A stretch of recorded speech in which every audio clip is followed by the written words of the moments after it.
ஆவிக்குள்ளாக்கப்பட்ட மாதிரி மேலே தூக்கிட்டார். அப்போ மேலே ஆண்டவரோடு நிற்கிறேன், நீ வா என்னோடு வா அப்படின்னு சொல்லி ஒரு இடத்துக்கு கூப்பிட்டு போனார். கூப்பிட்டு போய் அது ஒரு ஸ்தலமாக இருந்தது. அந்த இடத்துல பார்த்தீங்கன்னா 21 ஆவி இருந்தது. அந்த 21 ஆவி என் நாமத்தினாலே நீ கட்டளை இடுனார். எனக்கு என்ன பண்ணுறதுன்னே தெரியல. என்னடா திடீர்னு பிசாசை விரட்ட சொல்கிறார் ஆண்டவர் சொல்லி எனக்கு. கர்த்தருடைய பரிசுத்த நாமத்துக்கு சோதரம் உண்டாவதாக. கடந்த பதிவிலே 29 to 30 நாளில் வந்து நான் மயக்கம் போட்டு அந்த ஃபாஸ்டிங் டைமில் விழுந்து விட்டேன் என்று நான் பதிவேற்றிருந்தேன். அதிலும் கூட அந்த மயக்க நிலையில் என்னுடைய ஆவி வெளியில் வரும்பொழுது தேவனுடைய அந்த பிரசன்னம் அவருடைய உருவத்தை அப்படியே வந்து காண்கிற மாதிரி நான் உணர்ந்தேன்றதை நான் உங்களோடு கூட பகிர்ந்திருந்தேன். அதை கூட நிறைய பேர் அதை எப்படிங்க முடியும், அதை எப்படிங்க சாத்தியம், அப்படியெல்லாம் பார்க்க முடியுமா, கடவுளை ஒருவரும் ஒரு நாளும் நேரில் கண்டதில்லையே, கண்டவன் செத்தானில் பைபிளில் போட்டிருக்குது அப்படி சொல்லி சிலர் வந்து சொன்னாங்க.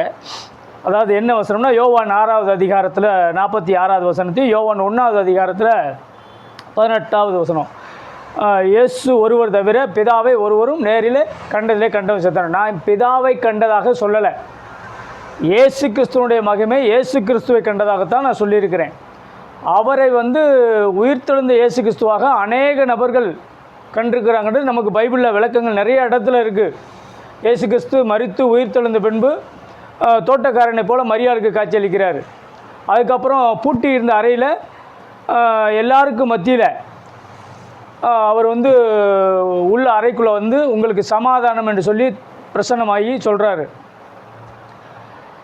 அதே மாதிரி 1 கொரிந்தியர் 15வது அதிகாரத்தில் 6வது வசனத்தில் வந்து பவுல் சொல்கிறாரு, 500 பேருக்கு அதிகமான சகோதரருக்கும் ஒரே வேளையில் தரிசனமானார் என்றும் அவர்களில் அநேகர் இந்நாள் வரைக்கும் இருக்கிறார், அப்போது அந்த டைமில் இந்நாள் வரைக்கும் இருக்கிறார் என்றும், பின்பு யாக்கோபுக்கும் அதன் பின்பு அப்போஸ்தலருக்கும் தரிசனமானார், எல்லாருக்கும் பின்பு அகால பிறவி போன்ற எனக்கும் தரிசனமானார். அவருக்கு தரிசனமான அந்த அப்போஸ்தலர் நடவடிக்கைகளில் அவர் மேலே வந்து ஒளி மாதிரி அடித்து அந்நேரம் வந்து அவரோடு கூட பேசுகிற காரியங்களை கடந்த பதிவுக்கு முந்தின பதிவில் நான் உங்களோடு கூட பகிர்ந்து கொண்டிருந்தேன். எம்மாவூர் சீசர்கள் அவங்க நடந்து செல்லும் போது அவங்க கூடயே போய் நடந்து பேசிக்கிட்டே போய்கிட்டு போய் அவங்க அப்பத்தை பிட்டு கொடுக்கும் போது தான் அவர் இயேசுன்றதை அவங்க உணர்றாங்க.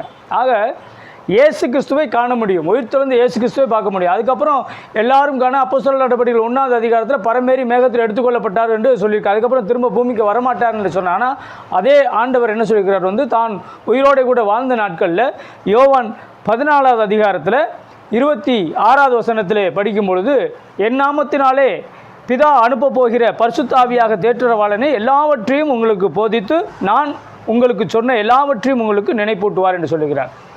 அதே மாதிரி யோவான் 16வது அதிகாரத்தில் சத்திய ஆவியாகி அவர் வரும்பொழுது சகல சத்தியத்திற்குள்ளும் உங்களை நடத்துவார், அவர் தம்முடைய சுயமாய் பேசாமல் தாம் கேள்விப்பட்டவை யாவையும் சொல்லி வரப்போகிற காரியங்களை உங்களுக்கு அறிவிப்பார், அவர் என்னுடையதில் எடுத்து உங்களுக்கு அறிவிப்பதனால் என்னை மகிமைப்படுத்துவார். இந்த வசனமும் பைபிளில் தான் சொல்லப்பட்டிருக்கு. அப்போ அவர் போயிட்டு பரிசுத்த ஆவி எப்போ கொடுக்கப்பட்டது, அப்போஸ்தலர் நடவடிக்கைகள் 2வது அதிகாரத்தில் அக்கினி நாவுகள் பிரிவுகளை போல தோன்றப்பட்டு 120 பேருக்கு முதல் ஊற்றப்படுகிறது. அதற்கப்புறம் அப்படியே நிறைய பேருக்கு பெற்றுக்கிறாங்க. அதனுடைய விளக்கங்களை நான் இன்னொரு நாள் உங்களுக்கு விளக்கமாக கூட நான் சொல்கிறேன். அப்போ பரிசுத்த ஆவியானவர் தான் இயேசு போலவே அவர் நமக்கு தெரிகிறார். ஏன் அதுக்கப்புறம் கோடிக்கணக்கான பேர் வந்து இன்றைக்கி ஆண்டவர் இயேசு கிறிஸ்துவனால் ரசிக்கப்பட்டிருக்காங்கன்னா சும்மா எல்லாம் வந்திருக்க மாட்டாங்க. எல்லாருடைய வாழ்க்கையிலும் ஆண்டவர் எதையாவது ஒரு காரியங்களை செய்து, ஒரு அற்புதங்களை செய்து, அடையாளங்களை செய்து தான் அவர் தன்னை உயிரோடு கூட இருக்கிறவராக காண்பித்து அவர் என்ன செஞ்சிருக்கிறார், அநேகரை தன் பக்கமாக ரட்சிப்புக்குள்ளாக வழிநடத்தி கொண்டிருக்கிறார். இன்றைக்கு வரைக்கும் நடத்தி கொண்டிருக்கிறார். பூமியின் முடிவு பரிந்தும் நான் உங்களோடு கூட இருக்கிறேன் என்று கூட வேதத்தில் படிக்கிறோம். அப்போது இயேசு கிறிஸ்து பரிசுத்த ஆவியானவராக நம்மோடு கூட இருக்கிறார், நமக்கு உள்ளாக வாசம் செய்கிறார். சிலர் அதை உள்ள இல்லாதவங்களுக்கு வெளியிலிருந்து அவர் நடத்துகிறார். இப்படி தான் இருக்குது. அதனால் வந்து அதில் யாரும் சந்தேகப்பட வேண்டிய அவசியம் அல்ல. அப்போது இப்படி இருக்கும் பொழுது கரெக்டாக அந்த வாரம் எல்லாம் எனக்கு விடை கிடைச்சி அதுக்கப்புறம் என்ன பண்ணப்பட்டதுன்னா, ஆவிக்குள்ளாக்குகிற அனுபவத்தில் என்னை ஆண்டவர் பயிற்றுவித்தார். ஒரு நாள் மதிய வேளையில் சாப்பாடு சமயத்தின் பொழுதில் அந்த பாஸ்டிங்காக வந்து காலையில் பாஸ்டிங்கோட கடைக்கு போய்ட்டு இப்போ 2 to 5 அந்த கேப்பில் வந்து வீட்டில் வந்து அவங்க வெளியில் இந்த மாதிரி கதவுக்கு அந்த சைடு வந்து அவங்க சமையலுக்காக ரெடி பண்ணிக்கிருப்பாங்க. நான் இந்த சைடு உள்ளே வந்து டேப் ரெக்கார்டை போட்டுவிட்டு பெர்க்மான்ஸ் பாட்டு இவங்க மாதிரி பாட்டை போட்டுவிட்டு அந்த பாடல் நானும் பாடிக்கிட்டு ஆராதிச்சுட்டு தேவனோடு அப்படியே உறவாடி கொண்டு அப்படியே அபிஷேகத்தில் நிரம்பிக்கிட்டே இருப்பேன். அப்போ தான் அந்நிய பாசம் எல்லாம் பெற்று ரொம்ப சந்தோஷமாக இருக்கும் பொழுதுல ஆண்டவர் நம்மோடு கூட அப்படி ஏற்பட்டு பேசிகிட்டே இருக்கும் போதில் அந்த ப்ரெசன்ஸோடு இருக்கும். திடீர்னு பார்த்தா ஆண்டவர் என்னை முழங்காலில் அப்படியே அமர்ந்திருந்த போது என்னுடைய ஆவியை மட்டும் அப்படியே வெளியில் ஆவிக்குள்ளாக்கப்பட்ட மாதிரி மேலே தூக்கிட்டார். அப்போ மேலே ஆண்டவரோடு நிற்கிறேன். நீ வா என்னோடு வா அப்படின்னு சொல்லி ஒரு இடத்துக்கு கூப்பிட்டு போனார். கூப்பிட்டு போய் அது ஒரு ஸ்தலமாக இருந்தது. அந்த இடத்துல பார்த்திங்கன்னா 21 ஆவி இருந்தது. அந்த 21 ஆவி என் நாமத்தினாலே நீ கட்டளை இடுனார். எனக்கு என்ன பண்ணுறதுனே தெரியல. என்னடா திடீர்னு பிசாசை விரட்ட சொல்கிறார் ஆண்டவர்னு சொல்லி எனக்கு அப்படியே பக்குன்னு இருந்துச்சு. என் நாமத்தினாலே கட்டளை இடு அப்படின்னு சத்தமாக சொன்னார். அப்போது ஆண்டவராகிய இயேசு கிறிஸ்து நாமத்தில் இவைகளெல்லாம் அழிக்கப்பட்டு போவதாக, துரத்தப்பட்டு போவதாக என்று சொல்லிட்டு கடைசியில் இவைகளெல்லாம் பாதாளத்துக்கு அனுப்புகிறேன் ஆண்டவர், இயேசு நாமத்தில் பாதாளத்துக்கு அனுப்புகிறேன் என்று சொன்னேன். இப்போ அப்படி சொன்ன உடனேயும் அந்நேரம் எங்கேருந்தோ வந்த ஒரு ரதம் மாதிரி தூதர்களோட மடன்னு வந்தாங்க. கடன்னு ஒரு வலை மாதிரி சங்கிலி மாதிரி ஒன்று பின்னி அந்த 21 ஆவிகளையும் கட்டி அப்படியே எங்கேயோ கொண்டு போயிட்டாங்க. அது என்னன்னு நமக்கு தெரியாது, அதுக்கு மேலே நமக்கு தெரியாத நம்ம சொல்ல வேண்டிய அவசியம் இல்லை. உள்ளதை உள்ளதென்றும் இல்லதை இல்லதென்று சொல்கிறேன்.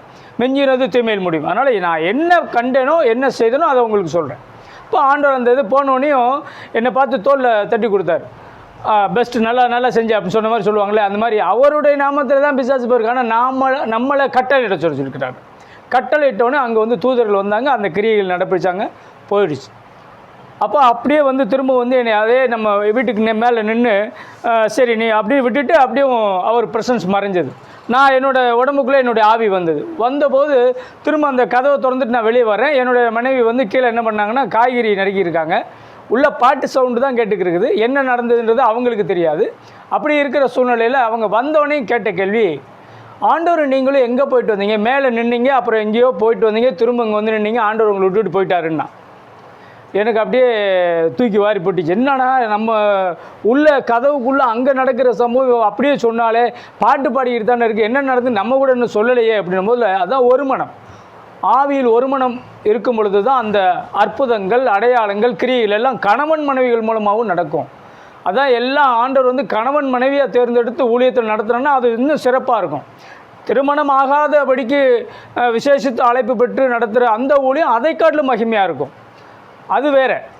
ஆனால் கணவன் மனைவி இன்றைக்கி வந்து பேதுரு அப்படி தான் இருந்தாங்க. மற்றவங்க எல்லாமே மற்ற அப்போஸ்தலர்கள் பெரும்பாலும் கணவன் மனைவியாக தான் ஊழியம் பார்த்துருக்காங்க. ஆக்கில்லா, பிரிஸ்கில்லா இப்படி நிறையா பேர் எடுத்து காட்டுக்கொள்ளலாம். அதனால் தேவன் நம்மக்கிட்ட விரும்புகிறது உபவாசத்தோடும் ஜெபத்தோடும் தேவனோட பேசுகிற அந்த உறவு, அந்த ஐக்கியத்தை ஆண்டவர் விரும்புகிறார். எப்போதும் தேவனோடு கூட இருக்கணும், எப்பொழுதும் தேவனோடு ஐக்கியமாக இருக்கணும், எப்போதும் தேவனோடு துதிக்கணும், ஆராதிக்கணும், இடைவிடாமல் கர்த்தரை ஆராதிங்க துதிங்கன்னு இருக்கிறார். அது மாதிரி இருக்கணும்னு ஆண்டவர் விரும்புகிறார். அதான் எல்லாருக்கும் விரும்புகிறார். அதுக்கு வந்து பரிசுத்தாவினுடைய பலத்தோடு நம்ம செய்யணும்.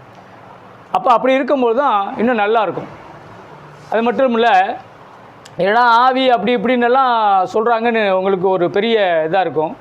நான் ரட்சிக்கப்படாதற்கு முன்னதாகவே இந்த ஆவிகளுடைய சம்பவங்கள்லாம் என்னுடைய வாழ்க்கையில் நடைபெற்றிருக்குது.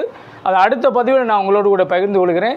ரட்சிக்கப்படுறதுக்கு, அதாவது தாயின் கருவிலேயே நான் உன்னை தெரிந்து கொண்டேன்ற வார்த்தையின்படி ஆண்டவர் என்னை அப்போவே முன்குறிச்சிருக்கிறாங்க. பிறந்தது முதலே நம்மளை முன்குறிச்சதுனால தான் ஆண்டவர் இன்றைக்கி தெரிந்து கொண்டு ஆண்டவருடைய சித்தத்தை செய்ய நம்மளை தேர்ந்தெடுத்திருக்கிறார். அது மாதிரி தான் ஒவ்வொருடைய வாழ்க்கையிலையும் நடக்கும்.